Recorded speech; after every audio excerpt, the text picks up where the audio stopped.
Hey there, everyone. I just want to give you the heads up that just like some of these riders are dealing with challenges and difficulties in the Tour de France Femmes, avec, Zwift, Brent and I are also dealing with some challenges on our end with the tech. And so we're leveraging some of the same mindset tools like being okay with it, moving on, adapting. So some of the sound quality, some of the visual quality isn't up to the par that we would love it to be, but this content is so good, so we still want to share it with you anyway. I hope you'll bear with us with a couple little snafus and a few little fumbles, but we're so glad you're here, and thanks for tuning in. Hello, everyone. Welcome to Miles and Mindset. This is the Tour de France Femmes edition, episode number 4, stage number 4, with me, Rebecca Rusch, and my good friend, Brent Bookwalter, and we are here not really reporting on the race, but on the psychology of the race behind the Tour de France Femmes, avec, Zwift. And each day we dive into kind of what the athletes are thinking, what tools they might be using and engaging to really perform at their best day after day after day. Brent has a master's in sports psychology. I have a vast interest in the mindset behind being an endurance athlete, and we both have 50 years of combined experience on some of the biggest stages in endurance sports. And so the focus of this is it's not pre-planned. We don't know what topics of sports psychology we're going to talk about each day. We're watching the stages. We're tapping in with our team on the ground there. And then we're really kind of picking into what's going on that day and pulling out some of the psychological tools, the mindset tools that these athletes are leveraging and kind of going through them with hopes of giving you some tools to take onto your rides, onto your playing field, whatever that may be. So Brent, stage 4, this was the time trial. It was very exciting. I had a really good time watching it.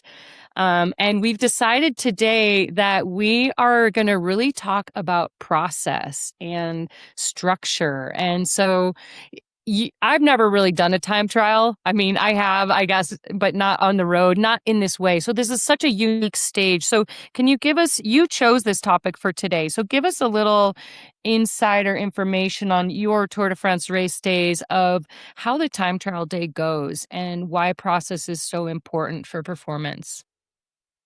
Yes, Rebecca, when I think of a time trial, an individual time trial or a team time trial, the thing that comes to mind first is this value and implementation of a pre-performance routine or a concentration routine.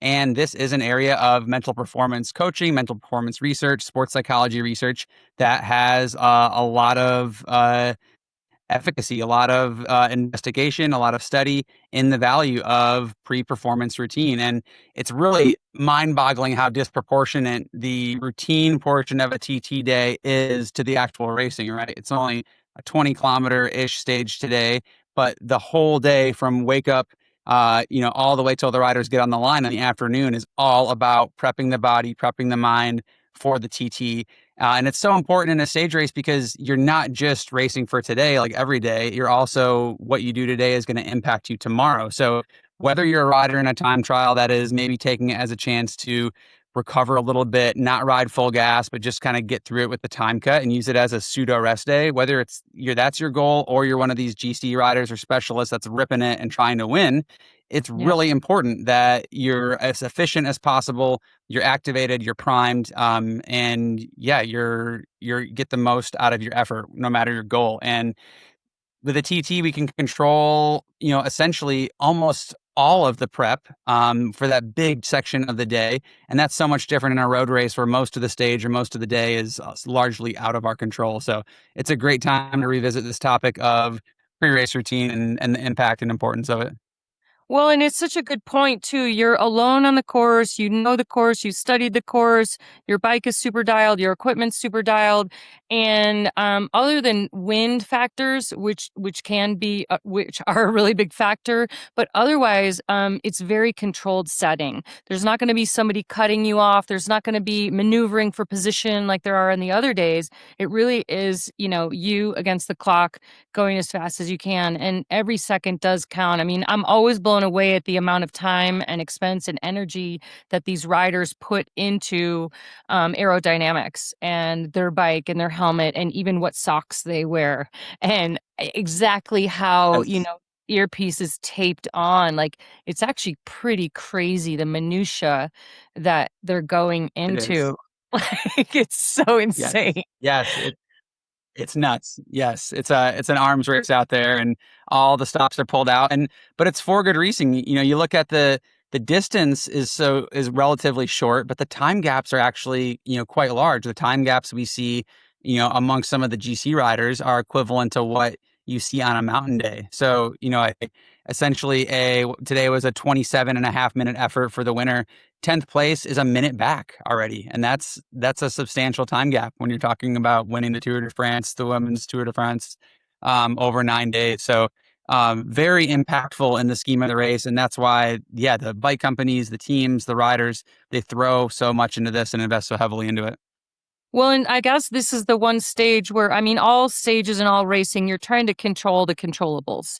But this type of a time trial, there's more that you can control. So is that why you Right. like hone into this process and this structure? Is that why it's like sort of more on Yeah, point? Like every day has process and structure of sure. when they get up, when they eat, all that. But today is sort of has a magnifying glass on top of that. Yes, and so this can be an equalizer. You know, a rider that is in not as good a form or is less talented with this execution of process and fulfillment of potential. You know, if a rider that has, you know, just use like the big round number of a, you know, FTP of 400 watts, um, you know, a rider that has 370 watts as their functional threshold with the right pacing and management of their body and technical prowess and execution of their recon and their feedback from the director and their cooling protocol and their nutrition, their bicarb protocol, everything nailed, can essentially, you know, do better than someone who maybe is physiologically better or Yeah. even suited differently to the terrain. I think that's the other really interesting thing about this time trial, and also I would say is a beautifully done time trial by ASO, the race organizer, in that it had a little bit of everything. It had some flat, fast terrain. It had a solid climb. It had some technical descending. It had some technical corners in the flats. So really rewarding a rider that can do it all. And the riders that are maybe the strongest today maybe aren't going to be the strongest ones climbing up Mont Ventoux. We don't know yet. Like that's what makes it Yeah. exciting. Yeah. But it definitely sets a really interesting dynamic of all the GC riders and how the rest of these stages are going to play out. So it's important tactically for that reason. And then yes, it absolutely is important because the teams can grab a hold of it and they can say X time, X investment, X resources can produce you know, achieving our theoretical potential relative to absolute potential, the smallest discrepancy between those as possible on the day. I kind of love that the individual time trial, like literally it is the athlete against the clock. Like it's not, did you get a good lead out? Was your team there? Did all this Mhm. stuff happen perfectly for you? I mean, it has to happen perfectly, but just me coming from like a mountain bike and a sort of dirt background, this is much more my style. I think I would have been a good time trialist, by the way, because Yes, basically like no doubt. level Yes. and those races, it's like amount a lot. I mean, of course, gravel racing, dirt racing is changing and is getting a lot more road tactics in it. But, you know, when I was racing it a Mhm. lot, like you're going flat out by yourself for a number of hours, you know, not 20, 30 minutes, but it was more you're relying on yourself. And I really like that aspect of the TT. It's just you and the clock. And a lot of road Yes, racing, you don't get that opportunity very often because it's much more of a team sport. absolutely. So let's go Yes. through with Yep. our team. Let's go through some of the process because, you know, as we've talked to you guys, if you've been listening, we're working with Caroline Wreszin and Dr. Alan Lim as part of the performance team and getting on the ground updates from Saint Michel Preference Home, Aubervilliers 93, an amazing French team with some Americans on it. And so we're getting kind of daily updates. And I know you are kind of have insight into how the whole day went with like every little minute, like even when you go to the bathroom is like planned, right? Like, Yes, yes, and this brings me back. You know, when I think of the time trials that I did, individual or team in the Tour de France or professional racing, that was a part about it I loved was itemizing minute by minute, hour by hour of my day. And there's obviously, once again, individuality in this, but every rider wakes up today with a pretty honed in plan of what they're doing from the moment they wake up to the moment they roll off the ramp. Different riders break this down into different minutia. Some will really have it down to the minute and have all chunks of time accounted for. Speaking to Caroline today, she kind of does a hybrid where she has a chunk of the day that is a little more flexible, but she has to fit all these things in. Those are all itemized, inventory written down. And then once she gets to the portion a little closer to the race, then it's really refined down to the minute. And we're talking about everything. So multiple meals on time trial day. We have usually a breakfast and then a pre-race meal. We're talking about probably multiple bike rides too. You often like a morning ride and or a course reconnaissance ride, which takes place before the warm up on the actual trainer. And then all these little things like getting the skin suit on, the different nutritional protocols, the cooling protocols, putting the overshoes on, getting the helmet set, getting that skin suit on. The skin suits these days are like, you have to have like 3 people to help you into these things because they're so tight. And you don't want to be, leave 5 minutes to put your skin suit on when it takes you 15, because then there goes your another important part of your warm up. So yeah, all of it practiced, well, and then if planned. you put the skin suit on and you missed your bathroom break, like you can't take that skin suit back off to like well, step. Yes. Yes. Then there's depending on the specifics, there's different ways to get around leaving that thing on and still kind of go, but we won't go into those details here. Okay. Better to just stick to the schedule. But so why is like there's so much going on for a 20K race? They're riding 3 times, or they've got their bike has to be checked twice, 10 minutes in the morning and then 10 minutes before they start, and like all this other stuff. So why is this process and this hyper-honed schedule so important? Yeah, so what we're trying to do here, and essentially all pre-performance routines, especially for endurance sport, the design, sort of the idea is to automate these lower level decisions and these pieces of the process. So they just sort of like happen automatically and we don't have to think about them, because every time we're thinking, deliberating, making decisions, that is cognitive bandwidth. And that is what we're going to rely on out on the race. And these are things like our pacing, our exertion of efforts, our decision making, our reaction time, our coordination. Those are all cognitive processes. And we want to leave the maximum amount of that freed up as possible. So yes, we're trying to really toe the line here, in that we're trying to really just nail the physiological, the mental preparation, the technical preparation with the bikes, all the aerodynamic aspects, but we want it to cost us as little of our mental energy, cognitive bandwidth as possible. And that's why it's so important to have it all written out, all planned, and not only planned, but also practiced. Because again, when it's the first time you do something, it's a little discombobulating, it feels foreign, it doesn't feel as comfortable, it takes more cognitive bandwidth doing something new that you haven't done. So all of these riders will have done, very similar, if not the exact similar warm up, but not just the warm up, the whole pre-race routine, the recon, the visualization, the mental work.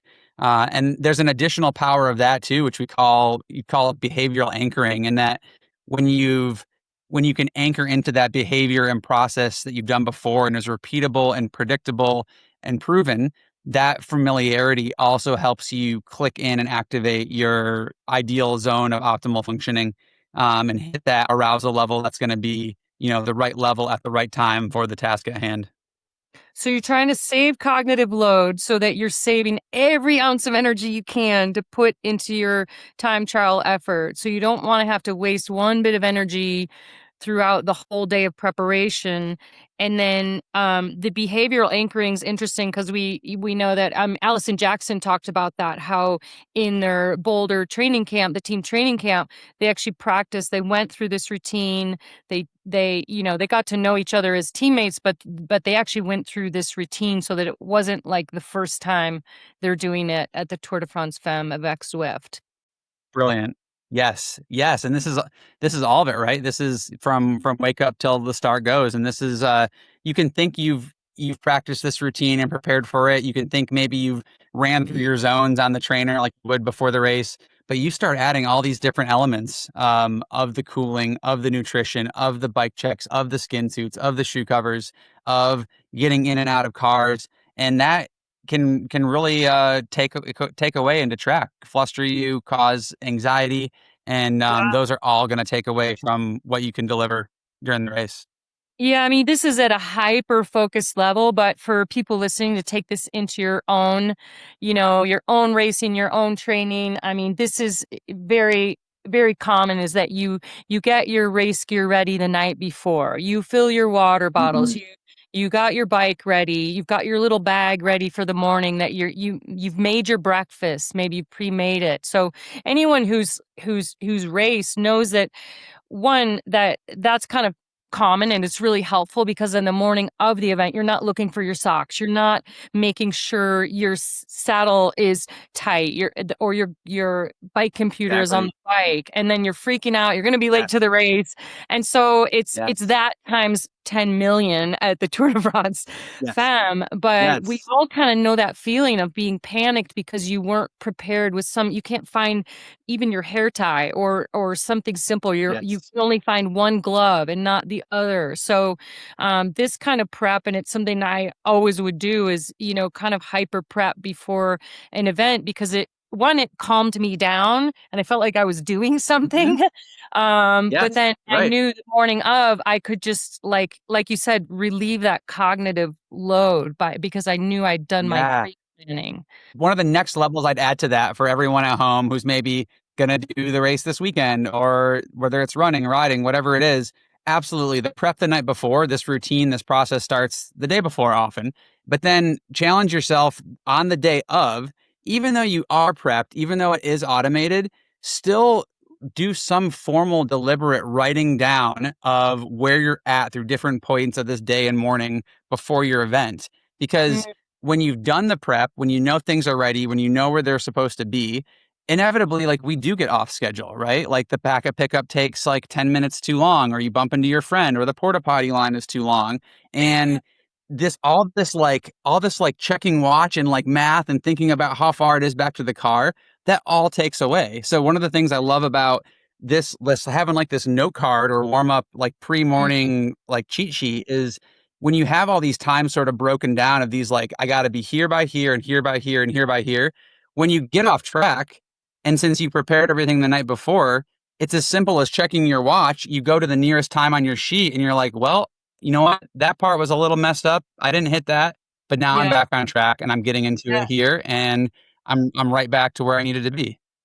This is a perfect segue because I want to talk about, you talked about the importance of routine and process and really having it drilled, but I want to talk a little bit about adaptability of like, okay, when your plan isn't going exactly as you wanted. And maybe we can touch in a little bit. It's the hot topic of the stage today, was about UCI sort of putting in a last minute rule about, people are really honing in on undergarments and bras. And it's not really about the bras. It's actually that, what the athletes are wearing under their skin suits, and are they sort of creating a fairing or like more aerodynamics by what they have under their skin suit. And so it's not really about the bras, but it is about making sure that it's a fair playing field. And Hannah Walker did a really good job in the commentary talking about this because it was a last minute decision. It was brought up because some of the teams brought it up and had concerns. So I do commend UCI for listening to what the teams are bringing up. It was a very last minute decision. So it meant that they were doing another check at the beginning. They had to have a female commissaire to, like, I don't know exactly how it went, but to make sure that people weren't creating extra aerodynamic advantage under their skin suit. And so that's an added check that somebody has to do literally minutes, seconds before they're about to roll. So what kind of effect do you think that had in the psyche? And what does the athlete do? Like, okay, this is a new thing. I wasn't expecting this. I had my schedule down to the second, and now there's something new thrown in. So how do you adapt when the schedule isn't perfect? Yeah, and I think that That brings up a really good point, because as we talk about the world's best here, we talk about this perfection of routine and minutia down to the minute. What we're after is not necessarily the execution of it. What we're after is the organization, the calming, and the actual physical and mental prep that it brings. So we're looking for the effect from it. We're not looking. It's not about the routine. It's about the performance. Okay. And to perform at a high level, adaptability, and being able to pivot and bob and weave is an absolute necessary performance skill.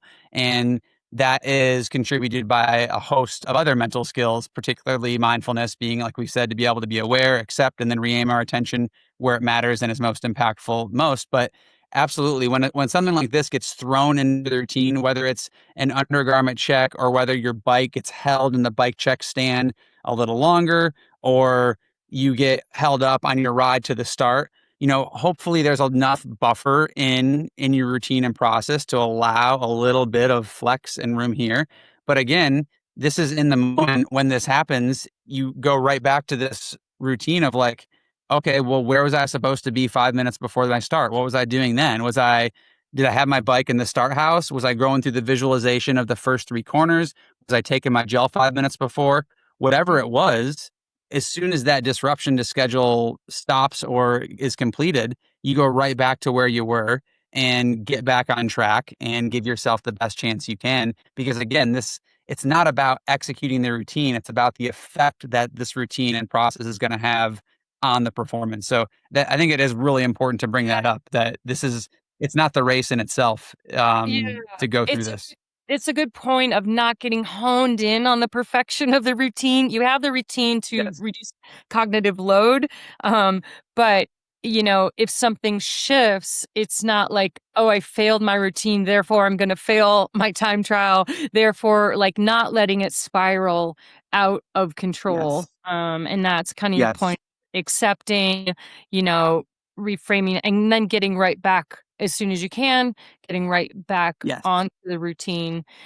Something that I would sort of tell myself, and in this sort of garment check in particular is, like if it was raining or something was happening, it's like, well, everyone has to go through this. So it's not just Yeah. happening to me. It's like everyone is dealing with rain or a garment check or whatever. So sometimes that would be sort of a little bit of self-talk I would say too, is like, well, everyone's going through this. So, it's not a big deal. Can we talk a little bit about the adaptability that not the riders have to make with some Mm. adjustments like this, but we had some really cool insights with adaptability that the support team and the CU Boulder scientists and Dr. Alan Lim have made with the cooling strategy. So do you want to break that down a little bit from day 1 and 2, where people were really overheating and they had a cooling strategy that wasn't working? Yes. So yeah, give Right, a definitely, little insight and from our team. yeah, today is a little different in that it is a TT, so it is more controllable, but it's also a really important opportunity in that it is a chance to get the body back under control. If these riders can have a whole day where they're not even dipping into the red of overheating at all, like often is inevitable during brief periods, at least of these road stages, the amount of recovery or energy recovery that could be had or energy that can be banked for the coming days is really impactful. So whether a rider was riding full gas today or just kind of trying to get through, cooling absolutely paramount. Um, One of the real interesting golden nuggets Alan has dropped on us, that is contrary to what we did, was this idea of these ice vests or even like the ice socks, um, these like literally frozen packs that are on our bodies.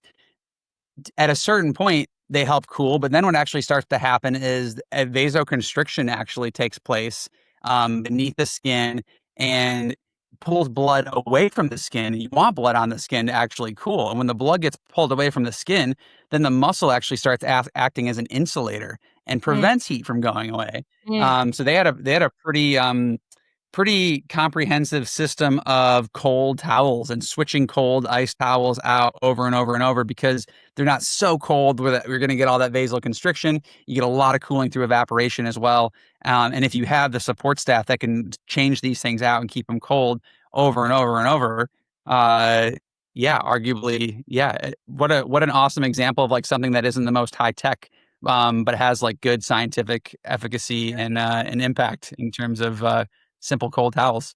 Yeah, and cold, but not too cold. And what was interesting is I know Caroline was really affected by the heat on the first day. And I kind of, we saw some video of her just kind of saying, oh boy, and like I was wondering, like, gosh, is that really going to get in her mind? Is that going to be something she worries about? And then today, her response with this whole, new cooling technique, she sent us a text. It just said, this was our best pre-race cooling yet. And I was sort of reading into the text, but I was like, oh, this is a positive psychological thing for Caroline to feel good about this cooling routine. And so now she's not worried about that. They've got a good system, and the team has basically reduced her cognitive load of she's like, I don't have to worry about that now. We've got a really good process that they've learned during the race by stage 4. Yes. Yeah. Speaking of adapting. Yeah. And what an awesome example of the team saying like, we got you, right? It's like, this is the support structure and the safety net of support structure just in such high flight and play, and that, like we got your back. We're going to make sure you're fully cooled. Your temperature is not going to dip at all, or not going to rise at all. And will definitely have helped in terms of, preparing her for the next few days. Yeah, that was really cool to hear. It got me really excited. And they all had finishes today. They all got in. I'm excited for tomorrow. All right, we will be back again tomorrow with Miles and Mindset, Tour de France Femmes, avec Zwift edition with Rebecca and Brent. And let us know in the comments if there's stuff you want us to dig into and talk about, or you see something in the stage that you think is really interesting in sports psychology. Let us know what you think, and we will be back again tomorrow. And thanks everyone for tuning in.